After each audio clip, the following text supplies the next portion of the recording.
Russia's army is failing. This failure is not only against Ukraine, it is happening from within. The military is breaking apart. Soldiers are turning their guns on each other. Commanders are ordering executions of their own men. Troops are fighting with weapons that are 80 years old. Discipline, morale, command is in a state of collapse. Under the pressure of a long, brutal war the Kremlin was unprepared for, and now manages with growing desperation. The most shocking sign of collapse is soldiers killing their own.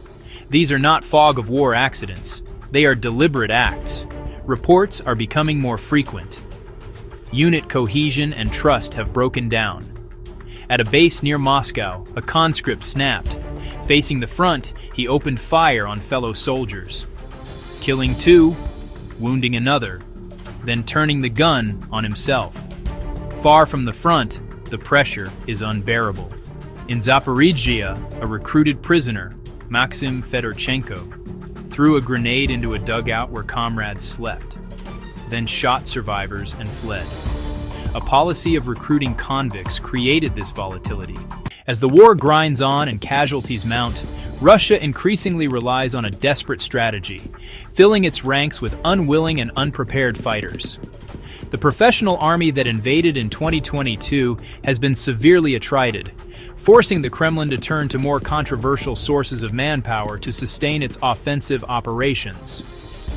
To plug the gaps, a law was passed offering convicts a stark choice: serve out their sentences in Russia's notoriously harsh penal colonies or fight in Ukraine.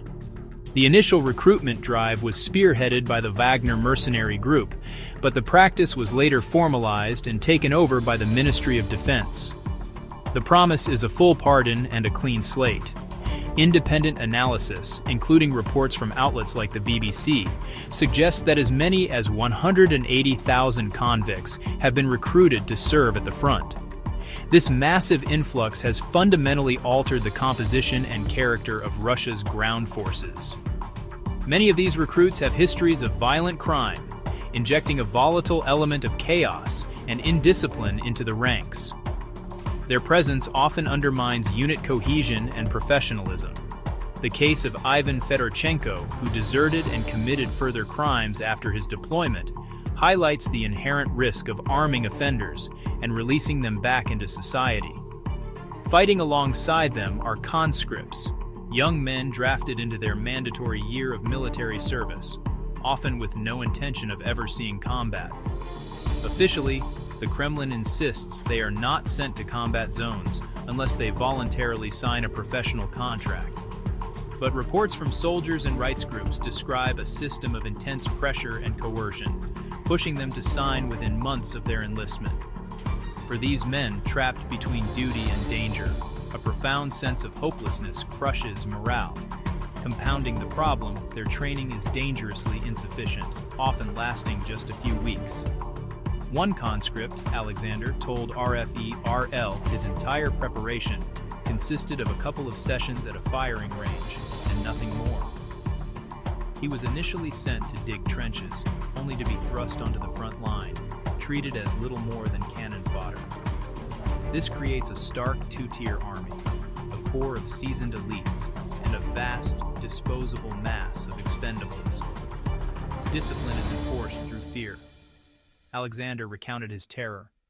"We were told if we retreat, our own people would shoot us." This threat of friendly fire from so-called barrier troops ensures that even the most terrified soldiers are forced to advance. Dysfunction runs deep through the Russian command structure, creating a climate of fear and paranoia. Faced with immense pressure to achieve objectives at any cost, leaders resort to enforcing discipline with extreme brutality. This isn't merely about maintaining order, it's a desperate and cruel method to compel soldiers into actions they know are suicidal. As a result, reports and videos have surfaced showing entire units refusing to advance on fortified positions. The response to such insubordination is swift and merciless. A warning: the following descriptions are disturbing. Those who refuse orders are punished in horrific ways, intended to serve as a terrifying example to others.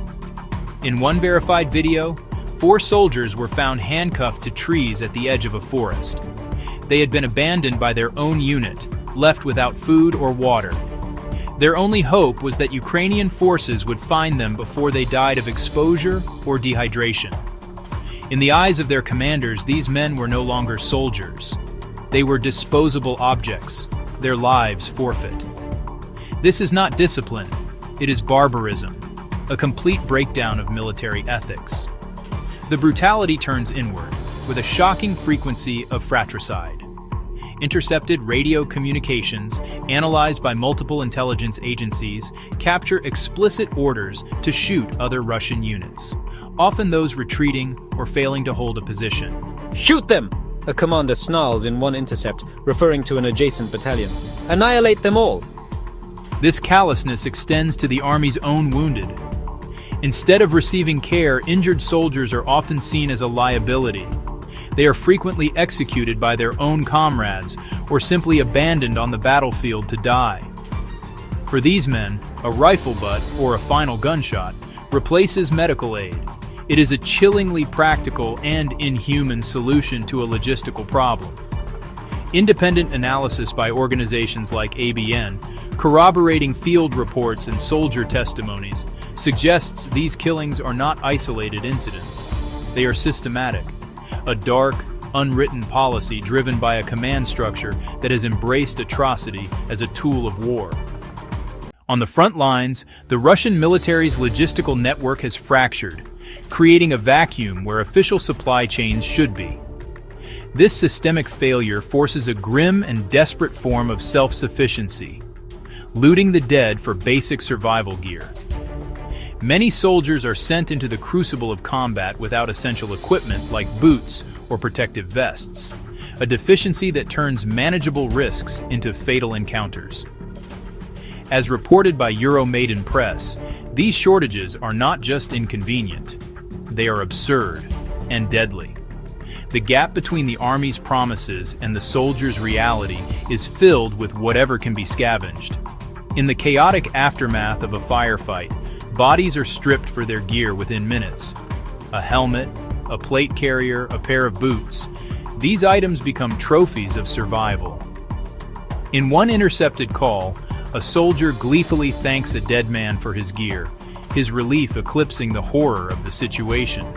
In this brutal environment, numbness and desperation replace humanity.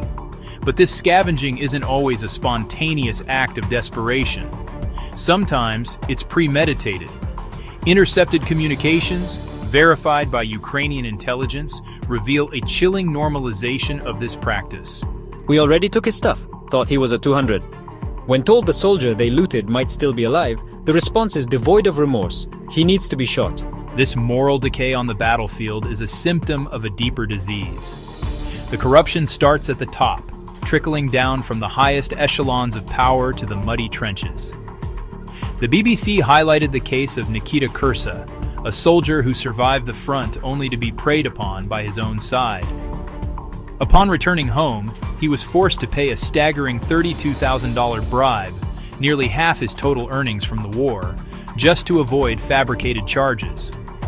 Financially ruined and betrayed by the very state he fought for, Kursa saw no other choice. He returned to the front, back to the same war that had already taken so much. Severe shortages push Russia into history's attic.